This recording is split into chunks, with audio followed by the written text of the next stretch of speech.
My name is Abid Zuberi and I'm a co-founder at Oladoc.com.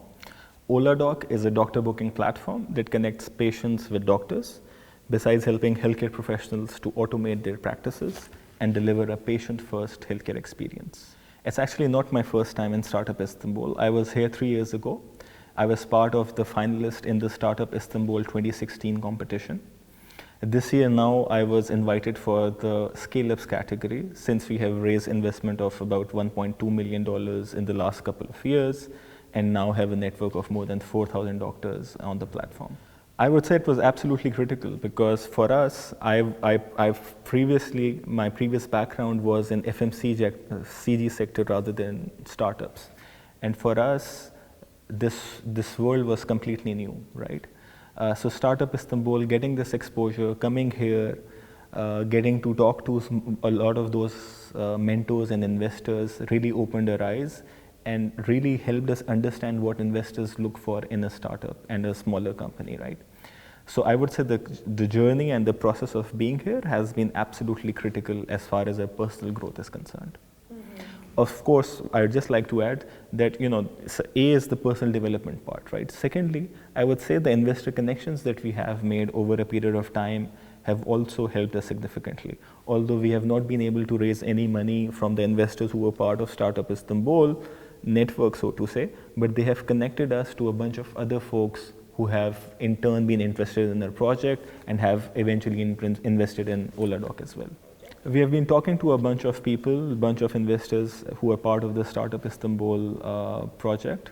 But of course, as you'd know better, these things take a lot of time to materialize. So you talk to 100 people, about 10%, there's a click-through rate, so to say, of about 10%, right? And then of course, there's a conversion of about 1 to 2%. So we are talking to a lot of them. Thanks to Startup Istanbul, we have been exposed to a whole bunch of investors and we are, very happy to get this exposure and starting those conversations. Well, there's a long list, right? So tell me where to start from. You face a host of challenges. So for me, for myself, I was transitioning from corporate sector to a startup. And when you're working and have a decent FMCG multinational career, the stakes are even higher, right? So just this transitioning was very difficult. It required a lot of consensus building within the family, which I assume you can understand how hard it can be.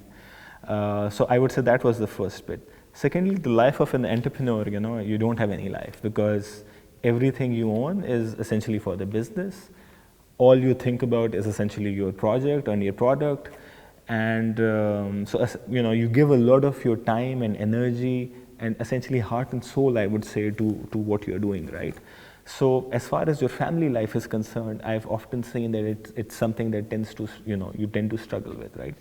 I've also gone through the same struggle. Of course, kudos to my family, to my wife and my daughter for bearing with me during these last couple of years.